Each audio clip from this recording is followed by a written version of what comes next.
झनकार लिए, कौन आया मेरे मन के द्वारे, पायल की झनकार लिए, कौन आया।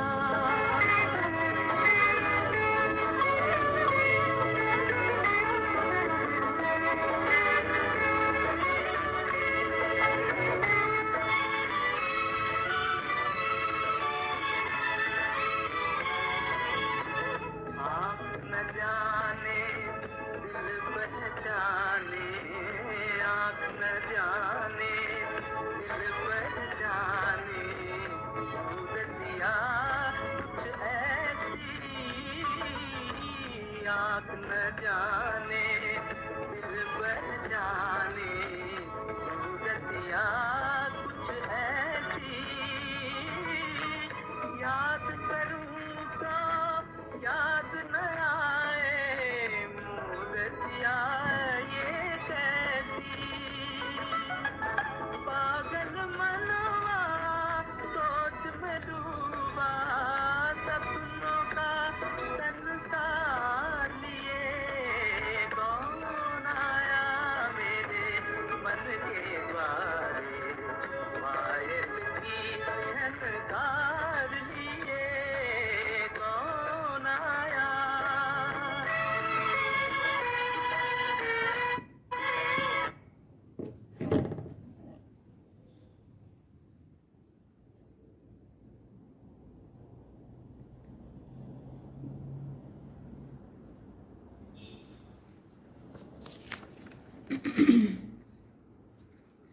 ओम शांति।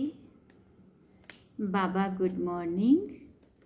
आज बाबा के 7 फरवरी 2023 के महावाक्य हैं।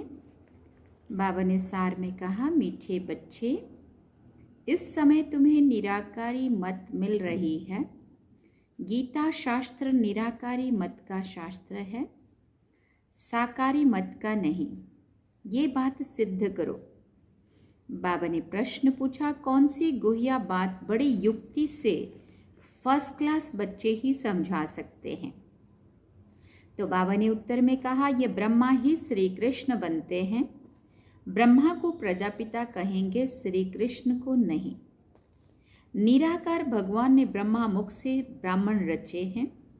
श्री कृष्ण तो छोटा बच्चा है। गीता का भगवान निराकार परमात्मा है। श्री कृष्ण की आत्मा ने पुरुषार्थ करके ये प्रालब्ध पाई। ये बहुत गुहिया बात है जो फर्स्ट क्लास बच्चे ही युक्ति से समझा सकते हैं। 20 नाखून का जोर देकर ये बात सिद्ध करो, तब सर्विस की सफलता होगी। गीत सुना, कौन आया मेरे मन के द्वारे, पायल की झनकार लिए। ओम शांति।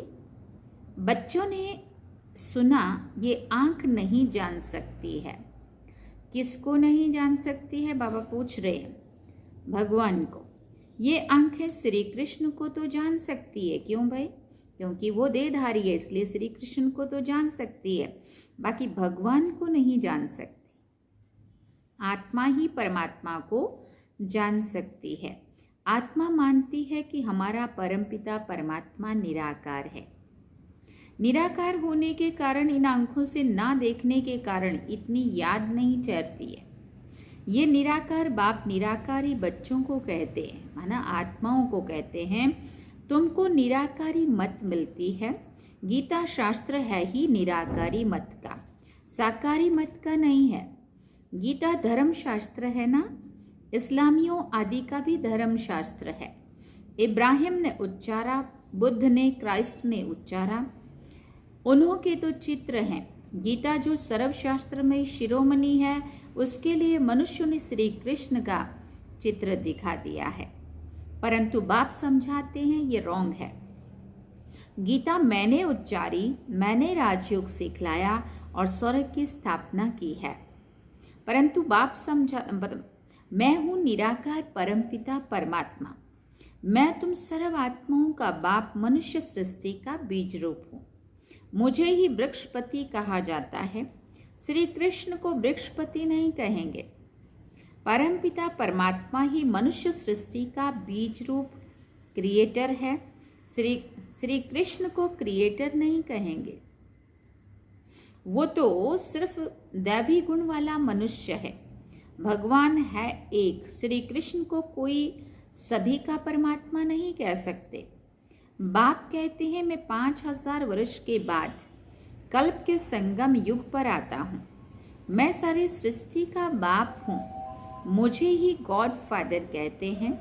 श्री कृष्ण का नाम देने से परमपिता परमात्मा को जान नहीं सकते हैं। ये बड़ी भारी भूल कर दी है। गीता द्वारा आदि सनातन देवी देवता धर्म मैंने ही स्थापन किया है। मुझे शिव व रुद्र भगवान कहा जाता है और कोई भी सूक्ष्म देवता को व मनुष्य को भगवान नहीं कहा जाता। लक्ष्मी नारायण आदि को भी परमात्मा नहीं कहा जाता है। कहा जाता है परमात्मा एक है।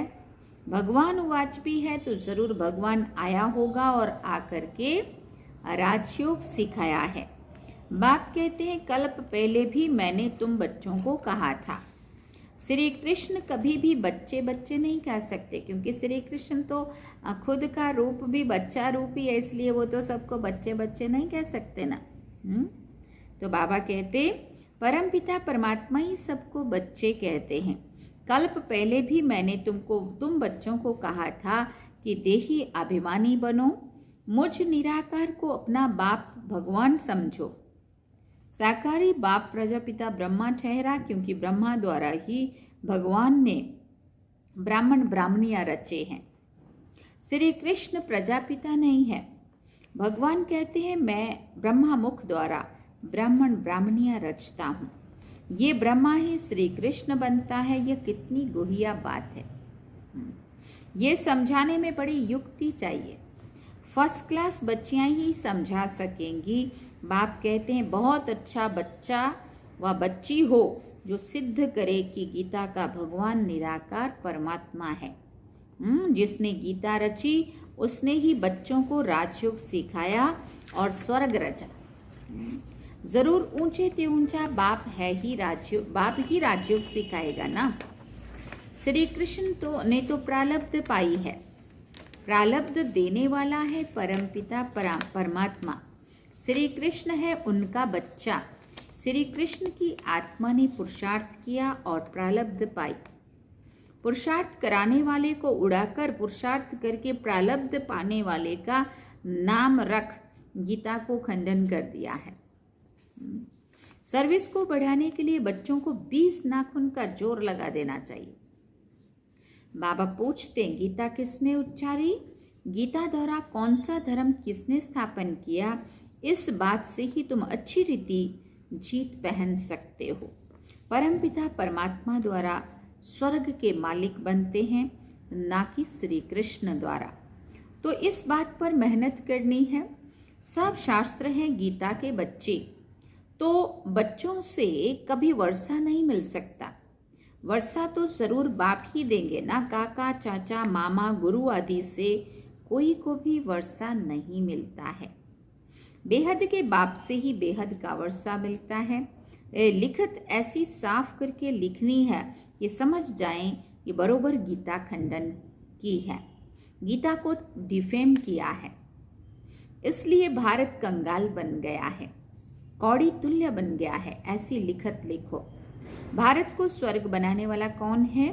स्वर्ग कहाँ है?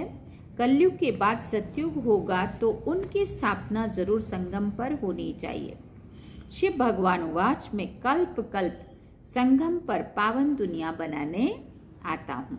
ऐसे सिद्ध करो जो समझे कि शिव परमात्मा ही सबको दुखों से लिबरेट करते हैं, ना कि श्री कृष्ण। गीता के भगवान को जो समझ जाएंगे वही आकर फूल चढ़ाएंगे। सभी नहीं चढ़ाएंगे, जो समझ गए वो फूल बनकर बलि चढ़ जाएंगे। बाबा को कोई फूल देते हैं तो बाबा कहते हैं मुझे ऐसे फूल बच्चे चाहिए। फूल माना वो वाले फूल नहीं चाहिए, लेकिन मेरे बच्चे, मुझे फूलों जैसे मेरे बच्चे चाहिए। कांटे मेरे पर बलि चढ़े तो मैं उनको फूल चढ़ाऊं, तो मैं उनको फूल बनाऊं। इसलिए तो बाबा का नाम क्या है? बबुलनाथ भी मेरा ही नाम है, क्योंकि मैंने बुराइयों से भरे हुए मानव को कांटों से फूल बनाया, दैवी गुणों वाला बना दिया। बबुल के कांटों को फूल बनाने वाला मुझे ही कहते हैं। श्री कृष्ण तो स्वयं फूल है, वो है गार्डन ऑफ अल्लाह, ये है डेविल फॉरेस्ट, दैत्यों का, दानवों का जंगल। इसको फिर डीटी गार्डन बाप बनाता है, दैवी फूलों का बगीचा। वही तुम ही नई दुनिया के मालिक बनते हो। लक्ष्मी नारायण की डीटी डायनेस्टी कही गई है, ब्राह्मण कुल की डायनेस्टी नहीं कहेंगे, ये ब्राह्मण कुल है। परमपिता परमात्मा ने ब्रह्मा द्वारा प्रजा रची है, इसलिए इनको प्रजापिता कहा जाता है। शिव बाबा को व श्री कृष्ण को प्रजापिता नहीं कहेंगे, ये तो श्री कृष्ण पर कलंक लगाए हैं। 16,108 रानियां थी, तो ये तो प्रजापिता ब्रह्मा ने इतने बच्चे और बच्चियां पैदा किए। माना बाबा के मुख से हमने ज्ञान सुना तो बाबा के बच्चे बने।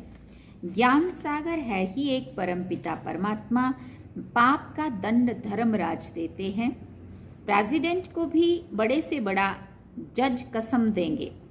राजा से कभी कसम नहीं उठाया जाता, क्योंकि उन्हें राजा बनाता है भगवान।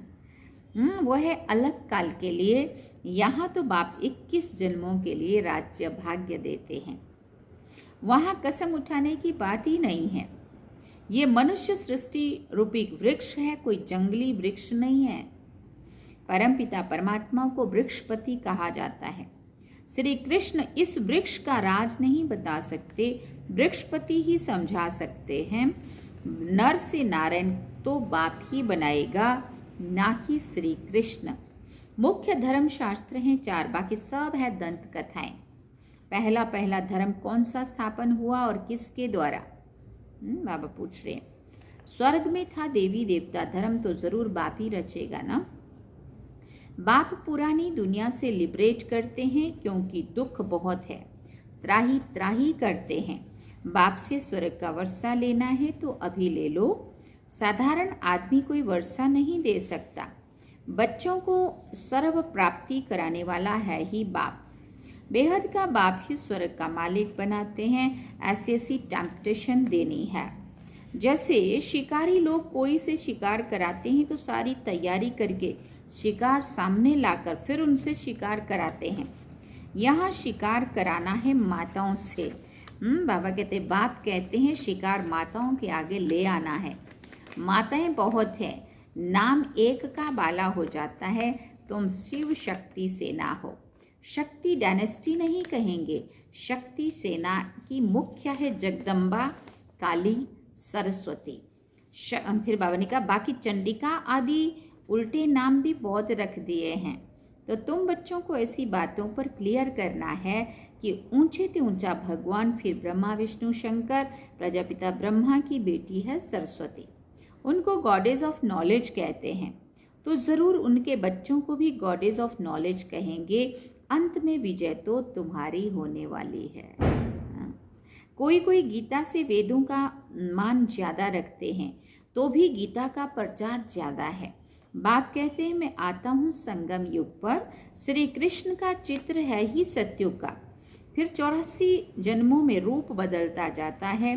ज्ञानी तो आत्मा तब बन सकते हैं जब परमपिता परमात्मा आकर आत्मा का ज्ञान देवे। परमपिता परमात्मा है ज्ञान का सागर, उन द्वारा तुम ज्ञानी तो आत्मा बनते हो, बाकी सब है भक्त तू आत्मा। बाप कहते हैं मुझे ज्ञानी तो आत्मा प्रिय लगते हैं। महिमा सारी गीता की है, ध्यानी से ज्ञानी श्रेष्ठ है। ध्यान ट्रांस को कहा जाता है, ये तो बाप से योग लगाना है। ध्यान में जाने से कोई भी फायदा नहीं है। फिर बाबा ने कहा, बाप कहते हैं मैंने राजयोग सिखाया था, श्री कृष्ण को ये प्रारब्ध मैंने ही दी थी। जरूर अगले जन्म में पुरुषार्थ किया होगा। सारी सूर्यवंशी राजधानी ने मेरे द्वारा ही प्रारब्ध पाई है। दिलवाड़ा मंदिर का कॉन्ट्रास्ट भी ऐसे लिखो जो पढ़ने से ही मनुष्यों को झट तीर लग जाए। फॉर्म भी भराना है कि बेहद का बाप ज्ञान का सागर है, बहुत मीठा है, हमको राजयोग सिखलाता है। उस सतगुरु बिगर है घोर अंधियारा। ऐसे बाप की महिमा करने से बुद्धि में लव आएगा। बाप सन्मुख आकर जन्म दे तब तो लव होगा ना। तुमको जन्म दिया है तभी तो लव हुआ है ना। बाबा ने अपना बनाया तब तो बाबा से प्यार हुआ ना। बाबा की समझ नहीं मिलती तो अपने को भी कहाँ, जानते ही नहीं थे तो प्यार की बात ही नहीं थी। बाबा कहते तुमको जन्म दिया है तब तो लव हुआ ना। बाप कहने से ही स्वर्ग याद आता है। बाबा स्वर्ग की स्थापना करते हैं, हम उनसे वर्षा ले रहे हैं। विश्वास करो या ना करो, जो चीज़ है वो तो है। सारे ही लोग तो किसी को, सबको नहीं मानते, इसलिए नहीं मानते, वो उनका प्रॉब्लम है। बाबा कहते तुम विश्वास करो या ना करो, उनको ये बात समझाओ कि हमें उनसे वर्षा मिल रहा है, वो आ चुके हैं। बेहद का बाप तो सभी का बाप है, उनसे ज़रूर स्वर्ग का वर्षा मिलेगा। बाप है ही नई दुनिया का रचयिता, तो ज़रूर नई दुनिया का वर्षा देगा ना।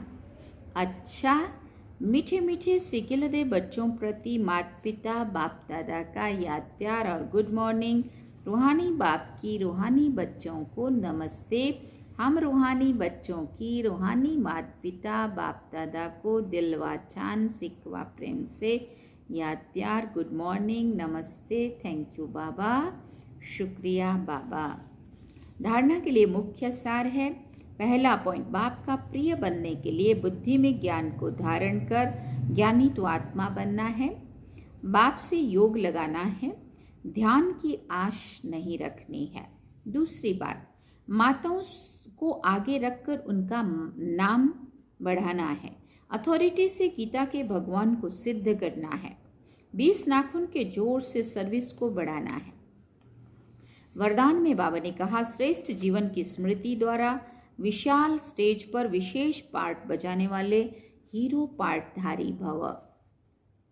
ब्रह्मा बाप ने आप बच्चों को दिव्य जन्म देते ही पवित्र भव योगी भव का वरदान दिया।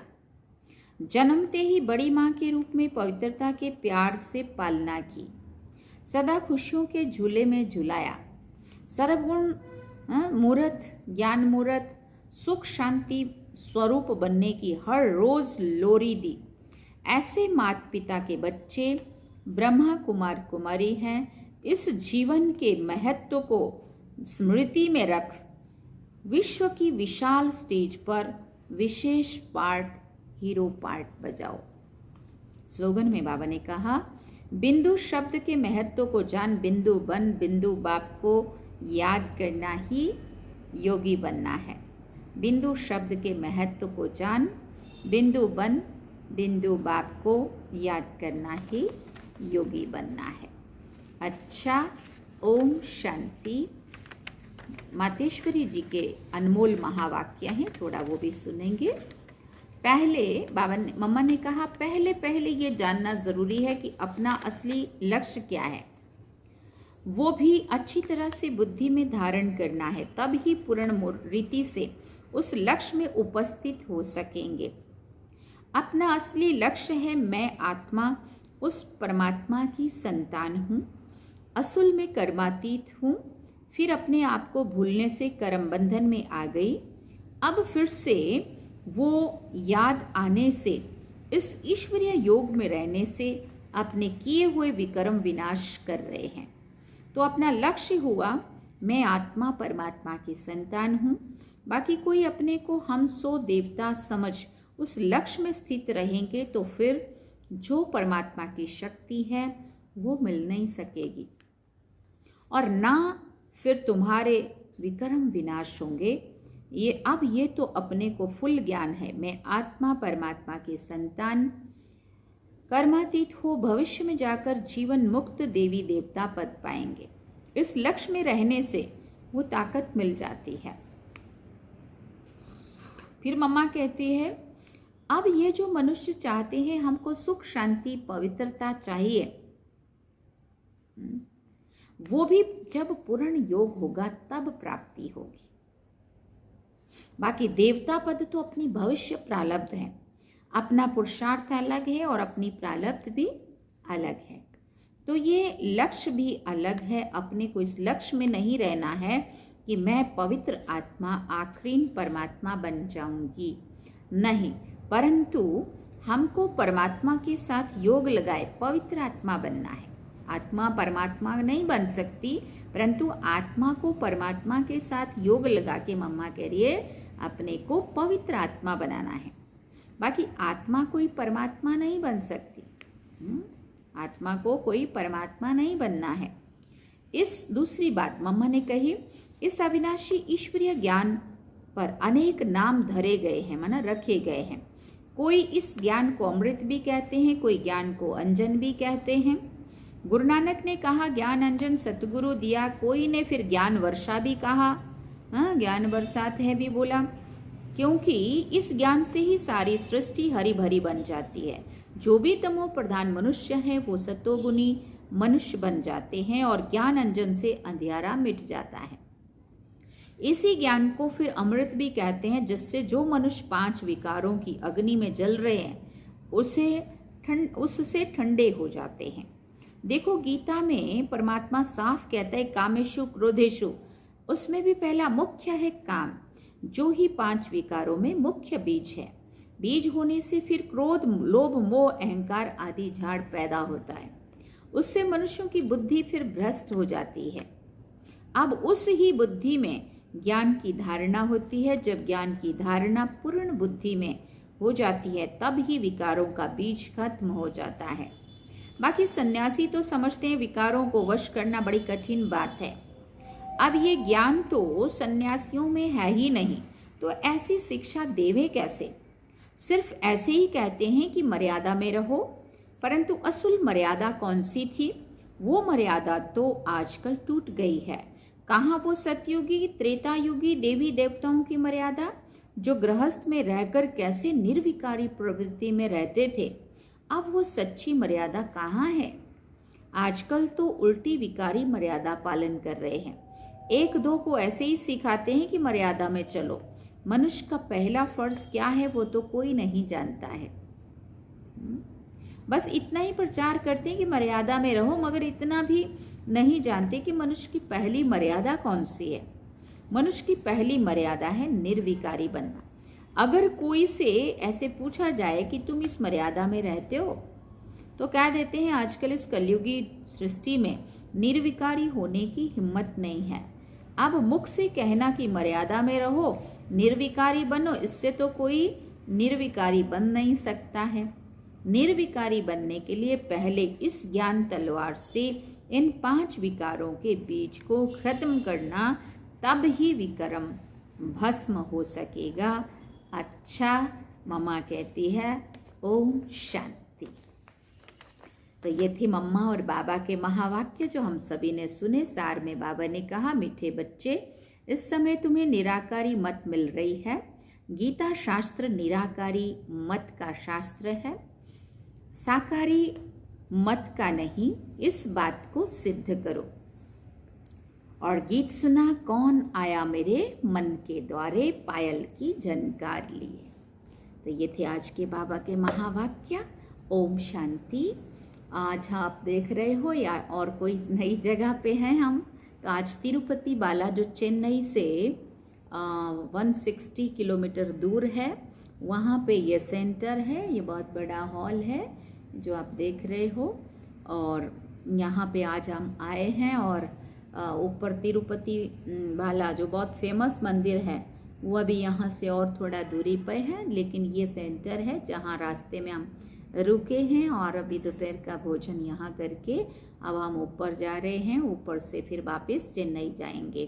तो यहाँ की बहनें थोड़ा बिजी हैं, इसलिए मैंने तो उनको कहा था, बेंगलोर का कनेक्शन है ये जो सेंटर है, ये बेंगलोर से कनेक्टेड है। और बेंगलोर यहाँ से 280 किलोमीटर्स है और चेन्नई यहाँ से 160 है। तो वहाँ के बीच में अभी हम बैठे हैं। तो यहाँ से आज आप सभी को ये मुरली सुनाई, और यहाँ से आप सभी को बहुत सारा याद प्यार। और अभी हम बाबा को याद करेंगे और फिर बाबा को याद करते हैं, फिर मिलते हैं कल कहीं और नई जगह से। ओम शांति।